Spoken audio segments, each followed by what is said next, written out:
If you feel triggered by this, honestly, you're weak. It's not even that bad, but the truth needs to be said, and I'll say it.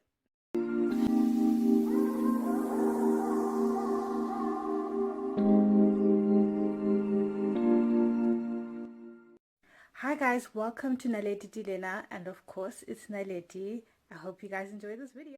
Around 2015-2016, a new pop star came into the scene, and her name is Tinashe. Now, if you're Zimbabwean like I am, I'm pretty sure you know a Tinashe because that name is so common here. Now, because of that, people did a little investigation and found out that she does have a connection to Zimbabwe, and that is through her father. Now, Tinashe was born and bred in America and will always say that she's American, although she did acknowledge her connection to Zimbabwe, and she did acknowledge that her father is Zimbabwean. Now, Zimbabweans themselves didn't take that very well, especially those on Twitter who felt as if Tinashe should have played up her connection to Zimbabwe. This video will be about the 3 reasons why I think Zimbabweans reacted the way they did, to how far Tinashe was willing to go in acknowledging her connection to Zimbabwe. Now, the first reason why Zimbabweans reacted the way they did in that particular situation is that I think that for a lot of people, we feel as if we don't have that much to offer, which is not true. We have a lot of talent and a lot of creators that are working hard to showcase that talent. Now, I will be plugging some of them that I know of at the end of the video, so stay tuned.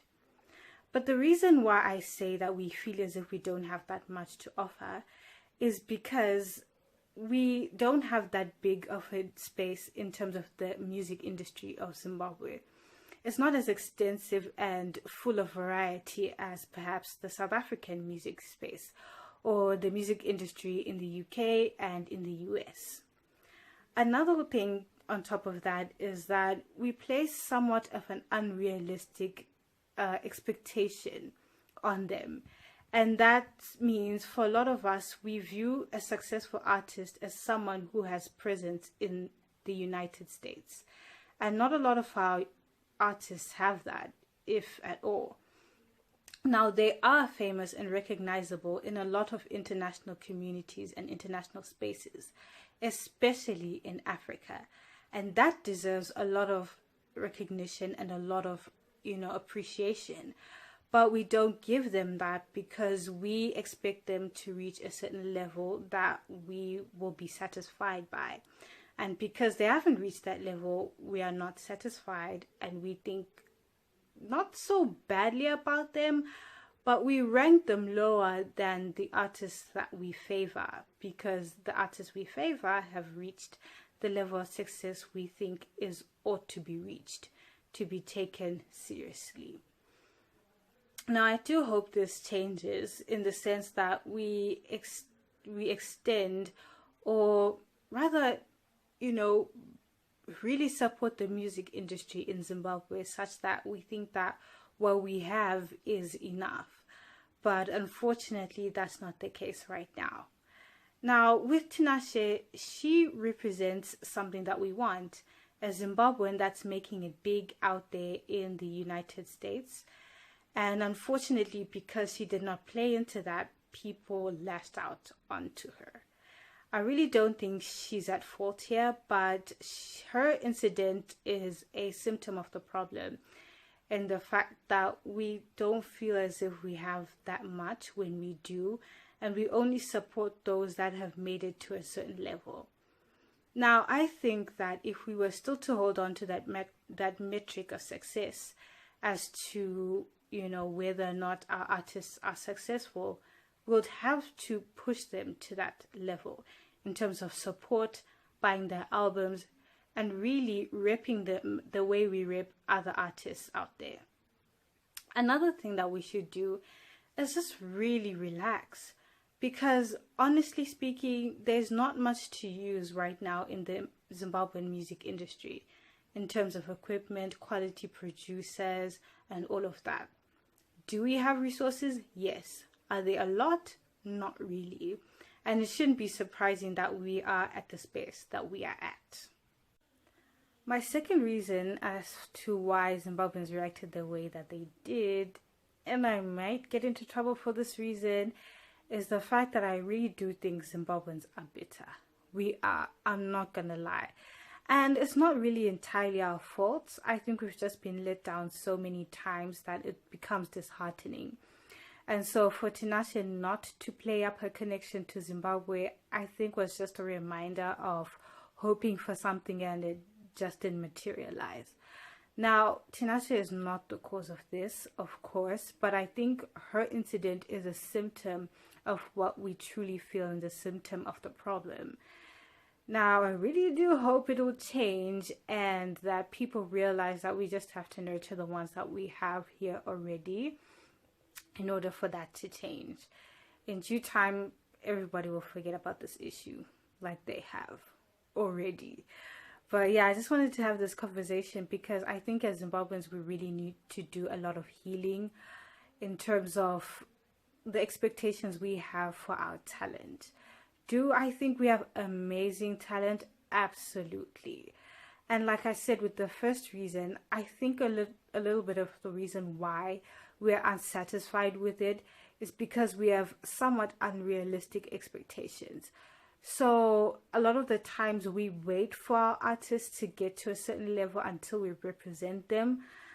But I think what's better is that we represent them until they get or push them to the level that we hope for them to get to. Otherwise, we'll keep on being unsatisfied and disheartened because I think to a certain degree, our expectations of our artists is a little bit too much. Are they capable? Absolutely. But it's more than just capability. It's all about infrastructure and what we have around us. And unfortunately, that's only going to push them so far. And we also have to help as consumers of their art. So yeah, on to the third reason. Now, the third reason that I think is the reason why Zimbabweans reacted the way they did is because of jealousy.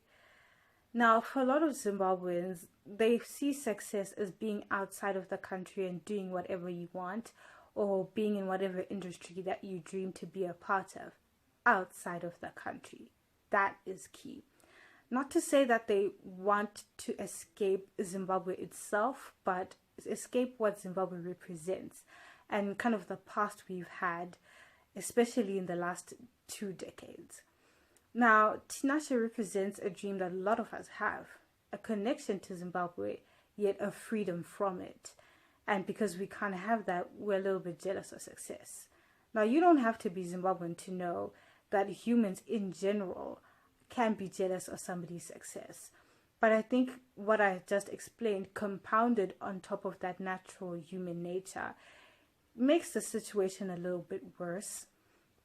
And so we just kind of want possibly Tinashe to feel how we feel about being connected to Zimbabwe. And she doesn't have that constraint, and good for her, I guess. But really, you could see through the way that whole situation played out, how people really feel about being Zimbabwean. Now, the question I have for myself is, are we as Zimbabweans proud of ourselves? And I think the answer is a sad not really. Because a lot of, like I've said, a lot of things have happened and a lot of our artists don't meet our unrealistic standards or don't meet the standards that we are not prepared to help them, achieve. Therefore, we feel as if we don't have much to offer. After 40 years of independence and the talent we have, the talent that's very clear, I think we kind of expected ourselves to reach a certain level that we have not reached. And that can be a little bit disappointing. So yeah, I think that's kind of why people would be inclined to be jealous of Tinashe, because she's reached a level that we feel we could have reached through our artists as well. And unfortunately, that's not the case. Now comes to the part of the video I had promised about, and that is the plugging of some creators that I know. So we have a makeup artist, we have a jewelry maker, and we have a media YouTube channel that I want you guys to check out. Anything else I would have probably added onto the list after I filmed this. Now comes to the part of the video I had promised about, and that is the plugging of some creators that I know. So we have a makeup artist, we have a jewelry maker, and we have a media YouTube channel that I want you guys to check out. Anything else I would have probably added onto the list after I filmed this. But if you know of anyone that deserves, plugging, if you know anyone that deserves recognition in the Zimbabwean space, please comment down below where we can find them and what they do. Here we have Nonzula Accessories, an amazing lady based in Harare that makes handmade jewelry. Here's some of her handiwork, some tips, and her motto, "We make your statement bold." Here's a Bulawayo-based makeup artist, Mutsa Makes. Give them face, serve them looks. Here's some of her amazing handiwork, and she was even featured in the Sunday News. Here's KCG Hair, our very own luxury hair brand based in Harare. Here's the taste of the class of this brand. Our very own media powerhouse, Yasibo Media, based in Bulawayo, has a variety of short films and web series. Check out their YouTube channel for some of their amazing work. Anyways, thank you so much for watching this video. Please like and subscribe and comment down below, and I'll see you in the next video.